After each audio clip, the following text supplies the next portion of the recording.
I watched the replay like 3 times and couldn't tell what happened. So thank you for telling me I it was still don't, apparently yeah. kicked off the defender into Silla's head. Yeah, I couldn't tell what was going on there, but.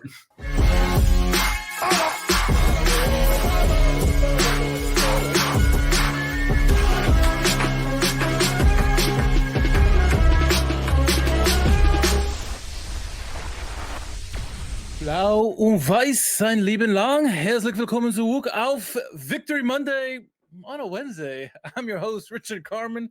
Joining me as always, my co-host, Jack Mangan. Jack, how we doing, my friend? The greatest of all traditions, and good to have another iteration of it.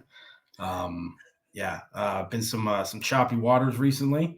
A lot of organizational turmoil after the previous result. Encouraging to be able to go on the road. It doesn't matter who it is, but go on the road and get a result, pick up 3 points that are desperately needed at this point is great. Nice to be back in the winning column. It is.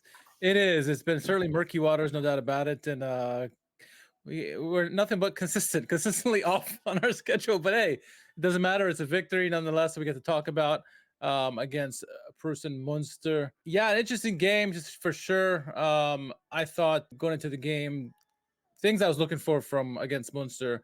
I knew their marking defensively was poor, especially their center backs. They let loose balls bounce around. Set pieces, they're not good. And I thought we exploited that in this game, and we got lucky in that sense. In the game, winning 2-1 in the game overall. Lineups in this one, a couple guys that kind of stood out for me who I thought were dangermen heading into this. Joshua Meis, the midfielder, really good in the box, really good in the air. The guy who ended up being off the bench, Holbert Fridtjonsson, is a guy who can just put the ball in the back of the net. And you obviously got the guys in the starters like Gradowski and Makridis in there. But this is Munster. I'm not going to say that we had the full scouting report of them because this is a team that's not necessarily see all the time and all that stuff. But how do you feel about Munster into this game, especially with the new manager coming in, being Frimpel, the unknown, especially how we played leading into this? What were your feelings going to this game? They've tended to keep it a little bit tighter this season than we have, obviously, like not as many goals scored, not as many goals conceded. Their games are a little bit closer in nature than a lot of ours have been. But definitely a game that you would think is a winnable game, kind of regardless of the turmoil at the moment. That you want to be able to go on the road against a team that's middle lower of the table and be able to compete based on where what our aspirations are. Obviously, we haven't been living up to those for most of the start of the season. But I thought the more interesting talking points were on Schalke side in terms of the caretaker manager and some of the new faces that we saw in the starting 11. Yeah, no doubt about it. Go ahead into the game. In the press conference, it was interesting. First of all, I thought Frimpel was astute in his press conference. Was impressive, I thought, and he's also very coy. The reporters kept trying to bait him, and he did not fall for it. And I love seeing that, especially from a guy who doesn't necessarily be in the limelight. But he talked about in that press conference, I'm allowed to make 2 changes, and I'm going to make 2 changes into the lineup. So we did see that. So in goal, Justin Heckern, Frimpel said he would be my starter. He was a starter. You had a back 4. You had Merkin, Kalash good back in the lineup. Bullet is got into the center back role, and Mehmet Aydin. And then the midfield, Schallenberg with Max Gruger. Gruger got in the midfield with Yunus, Karaman, more on the right side, and Silla leading the way. I guess it's some variation of that, but Bullet and Gruger into the lineup. Thoughts on their insertion in the starting 11 overall? Nice seeing some new faces. I mean, for me personally, I was more interested in Bullet just because of what the center back situation has been so far this season, the revolving door, the lack of any sort of consistent pairing back there. And then obviously, a defensive record that seems. Oh, did you get frozen? Did I lose you, Jack? I'm here. Oh, okay. Got me? There we go. Sorry about that. Building the suspense. Yeah, no worries. Sorry about that. My stream kind of cut out for a second. But just given the defensive instability and everything, that was, the more interesting thing. I think we have, some options in the midfield. Not that I'm not interested in Gruger, but it was, Bullet for me. Overall, I thought it was fairly positive, just in terms of how those particular insertions went. Not necessarily how he played overall, but in terms of the players individually. Yeah, that's interesting. I'll go with, and I was happy to see Bullet in there. I thought when I thought there's a chance that he was going to play, and I thought it was going to be a right back. So I guess I'm pleasantly surprised that he was at center back just because we got to see Aiden. Though he was, I guess, at fault of the first one, him and Bullet, I guess. But yeah, it's good to see him there. I was also interested to see Max Gruger because we've heard from many of the staff members how Gruger's coming along. He's one for the future, this and that, and so get to see him in the starting lineup with Schallenberg. How would he do? How would he be a fish out of water, or would he, uh, be fine amongst the mix? And so this was not on a live feed. And I'm not gonna make any bad jokes here. What was your assessment of the first half? We won't get into much details in this game. Obviously, we won, but what was the vibes you were getting the first half? Yeah, so I was only able to actually catch the first 40 minutes of this game, and I was, clicking out of ads and whatnot while doing it, so not the clearest picture. I mean, yeah, obviously we had a lot of possession in the first half. We definitely had the edge there, but I didn't really feel like we did a whole lot with it until pretty much the end of the first half. So I wasn't overall particularly impressed with how we played for the most part in that first half. Like for example, even in like the 5-3 loss, like I felt like that first half of football from us was actually like very good compared to what we saw in the first half in this game. Yeah. I don't think we created a whole lot. Like I said, just a couple chances later on, but to be able to have a couple people get inserted into the lineup, particularly people that are towards, more towards the back end that are going to be involved a little bit more in sort of the initial build-up phases of your possession, to be able to maintain that possession edge in the first half, I thought was, at least promising and kind of interesting that, you would think maybe there'd be a little bit more instability, change in shape, change in kind of tactics and approach, change in personnel, less chemistry, but it was fairly solid in that result. Just like I said, it just didn't really result in too many serious chances in the first half. Yeah, it really wasn't. We would see some insertions of Donkor, Kaminsky, Atu Adie, and Lastman in the second half. Second half was really a tale of calamity, I guess, really, for both teams. First for us, aforementioned Aiden and Bullet. Ball comes in, and for whatever reason, Aiden wants to head it out, heads it right towards Bullet, hits off of him, loose ball, and I think it was Macredis puts it in the back of the net, 1-0. Like, oh, great, here we go. But we didn't get one back. A nice play. The guy who made the mistake, Aiden, in my opinion, he came back, got a nice shot off, forced the keeper to make a save. Ball bounces out, and Silla does what a poacher should do.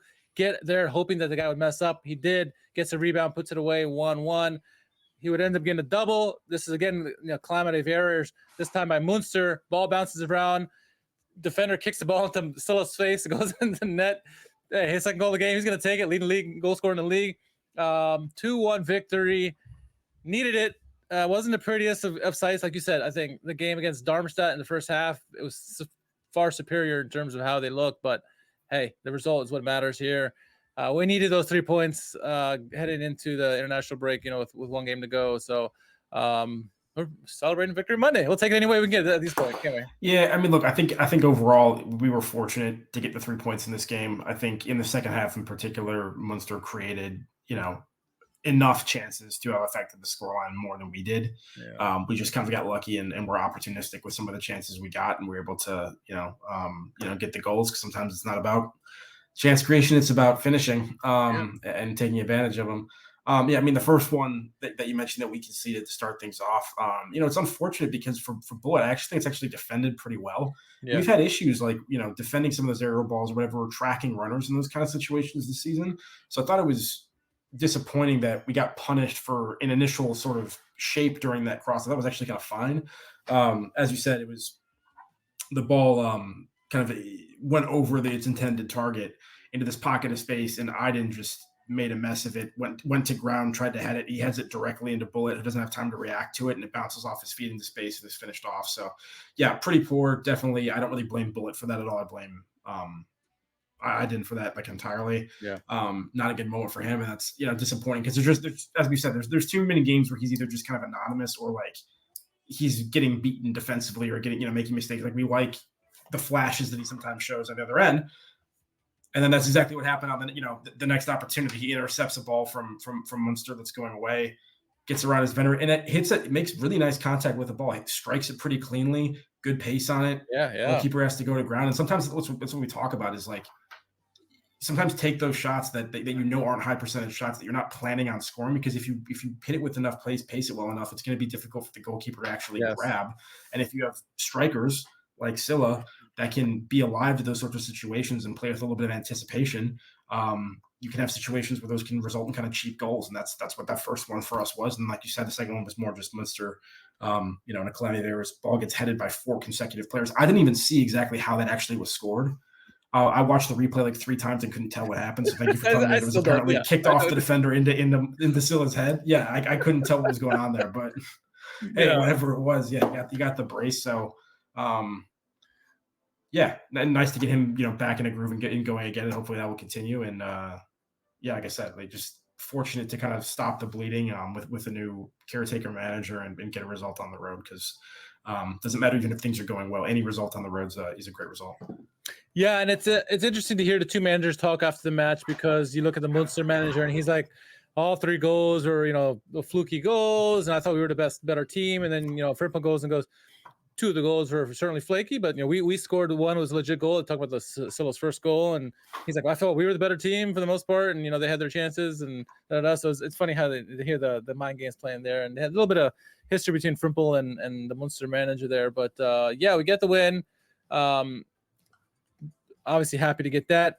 Leads us into Hertha Berlin coming up this weekend, Saturday at the late game, 2:30 p.m. Eastern, 1:30 p.m. Jack time in Chicagoland, on ESPN Plus. So all of our listeners here in North America, or at least in the United States, ESPN Plus. So that's a plus there. Which would normally be a thing to celebrate, but like the streams have been cutting out on these for a bunch of our games this season, or like just or not even starting. Not even starting. Like yeah. ESPN, it feels like we're watching those sketchy Serbian streams or whatever. Just like, what are we doing here, ESPN Plus? It's pretty frustrating, but hopefully we have a cleaner weekend on that front. Knock on wood. Let's hope on that. It'd be nice to get a result there and if we can get 3 points before head into the international break, that would be marvelous. I'm not expecting that, but hey, I will take it all day if we can get it. Looking at the table real quick, just to say where we're at. Hertha is in 7th place on 10 points. We are 13th on 7. So, we'd probably catch them and surpass them, being a top 10, which would be crazy if we got a win. But, a little bit of separation between us and the bottom 3. And I mean, little matter of points there. Really, don't really get too much in the game. We won happy. It wasn't the greatest of games, but there's some things that talk about, obviously, outside of the pitch stuff. And we don't have a manager necessarily. I mean, Jakob Frimpong is the caretaker at the moment, as you said. He's one of the names in the mix. The belief is that maybe he's not going to get this job. Even if he wins against Hertha Berlin, more than likely he's going to go to U23s. That Manga and company are still going to look for their quote-unquote guy. Some names already popped up, and they've turned it down. What does it say here? Darth Van says, Hulu is a better platform for ESPN Plus. Okay, good to know. If you have Hulu, go to ESPN Plus and watch it there. So I will try that. But some of the names that they mentioned so far, Sergen Yalcin, Turkish manager who previously managed Besiktas, was really good there before he went to, I think, Atalasspor after. He declined. That's a name that was thrown out there. Would have been interesting because he's a very offensive-minded manager. Obviously, Raul is one that's been mentioned over and over again. He apparently has declined. Ben Manga has talked about Atletico Madrid so much that Fernando Torres' name popped up, and it was laughable. But he declined, obviously. I would imagine. I don't know why he would even consider it. He actually is doing pretty well in his current setup now.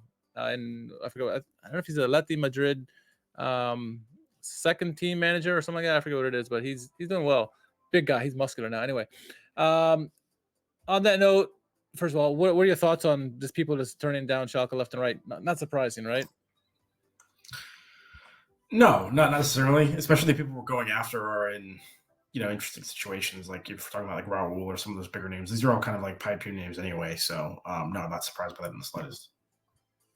So I was curious to hear what the other side, because obviously we are all obsessed with Raul, and many people are like, "Oh, let's get Raul." But how do the Madridistas feel about this, right? So I listened to the Managing Madrid podcast, and they actually brought this up, and they mentioned how at one point Xabi Alonso and Raul were neck and neck in terms of who would be the next heir apparent for Real Madrid.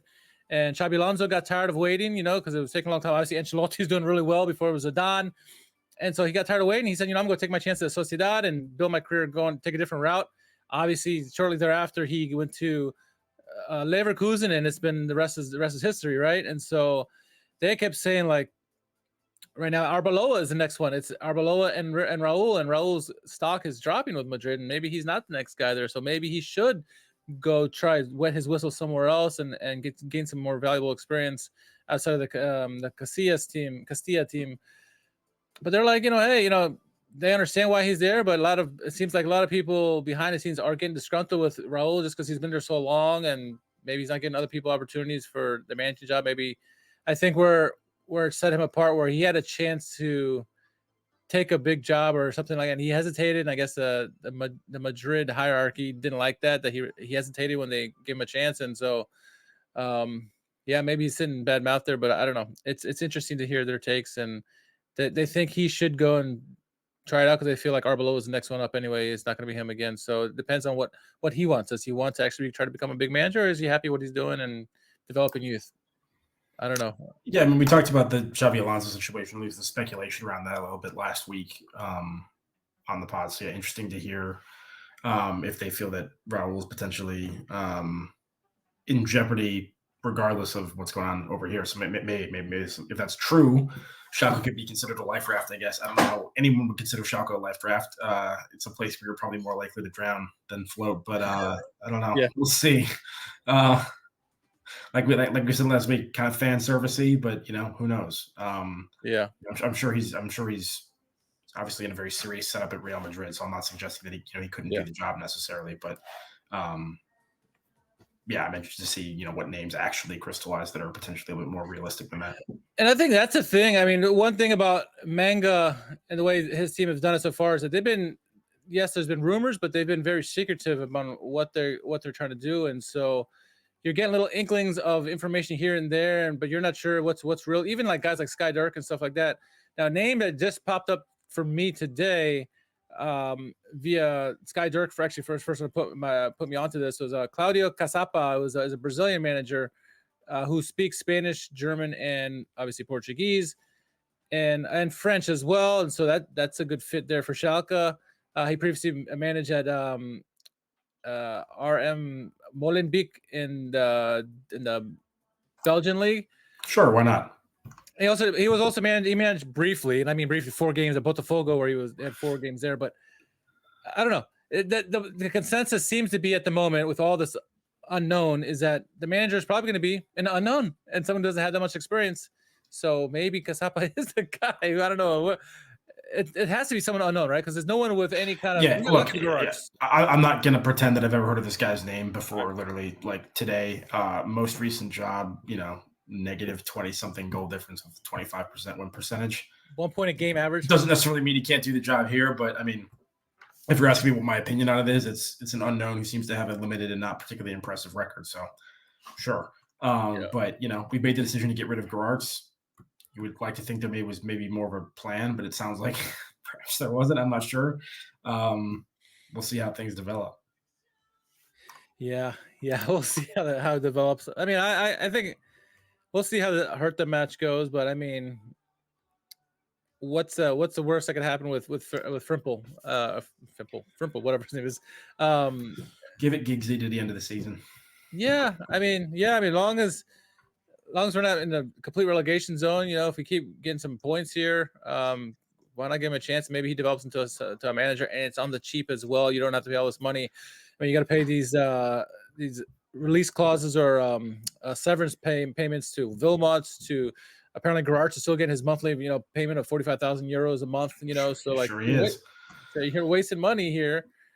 You got a guy who's on the cheap who could probably do a job as good as anybody else that you can get at this moment. Why not stay in house? But hey, it's not our decision to make, right? It's Ben Manga, it's the supervisory board. So to be determined. What could throw a wrinkle into this whole plan of theirs for us, at least as fans, is that obviously this year we've seen the emergence. One of the home runs I would say so far that Ben Manga has had has been Musa Silla, right? Leads the league in goals. He's been a striker that we've needed. He's paired very well with Keenan Karaman. Well, obviously his stock is rising and people are paying attention to this. And so you got teams in Italy and all around Europe are starting to pay attention to Musasilla. And so I guess, I don't know if it was Manga or some of the supervisory board said, like, he's not untouchable. Like, if someone came with a good offer in the wintertime, we'd consider selling him, for double-digit millions, so 10 million plus euros. So I don't know. That's all we need. The other guys producing for us is going to be gone, maybe. But I think that's a steep price too. I don't know if anyone's going to pay that much for a second division player unless he's got 15 goals come wintertime or something like that, which is possible, I guess. He's got 6 already.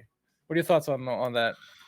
Yeah, it's always annoying how it only takes like 4 good games from a player after they've joined us for people to start talking about how they're imminently about to move. It happens with every like young player we ever have. Durago last year or whatever. Yeah, it's super tiring and super old. Look, I mean, if we were able to get double-digit figures for him, yeah, given the financial situation of the club, of course the board is going to do that. Yeah, and I'm not saying they necessarily shouldn't, but it seems like we put a lot of eggs into that basket in terms of our offseason moves and our offseason budget. And so, yeah, if you get a lot of money back, great, but you need to be able to have an answer for that and somebody else that you're bringing in, hopefully for around the same price as Silla before, that can do a similar job. So, yeah. Look, I know we're all, feeling good vibes now after we just won a game for the first time, but, a second ago we were in the relegation zone. So, yeah, let's not take it too ahead of ourselves and start thinning out an already incredibly thin and underwhelming squad so far. Well, it's funny you mentioned that thinning squad, and our next game is against a team that has a little bit more money than us, Hertha Berlin. If you wanna get humbled quickly, let's take a look at their notable players that we would know as Bundesliga fans, right? John Joe Kenny, former Schalke player, right? What's our saying about former Schalke players against Schalke? What's going to happen? John Anthony Brooks, defender. Dardai is a guy who can cause trouble for Leisner. Who else we got here? That's just the defenders. Midfield, you got Diego Deme is a good player. Cousin is a good player. Balko Dardai is a good player as well. Niederlechner, he's a guy who's tortured us in the past. We know him from before. Fabian Riza, another former Schalke player. Oh my gosh. Winkler, Schuler, like you said. Yeah. Who else? That's about it. But yeah, I mean, there's the players on this team. There's starting 11's got some names in there. And obviously Fabian Riza is going to be the guy we're going to pay attention to, and Niederlechner, but more Riza. Last year we saw him. He looked good. I thought he looked really good. And so what a name that is. John Dagger Thorsteinson. Love it. Yeah, that's a great name. But yeah, we couldn't stop Riza last year, and so it's going to be interesting to see how we go. Their plus minus is almost even. I think they have one goal, 11 goals for, 12 against. So they're leaking goals this year, but they got some names on there. We have to pay attention and play a good game. Hey, why not us? Why not? Why not now? Why not? Not now? us who? There you go.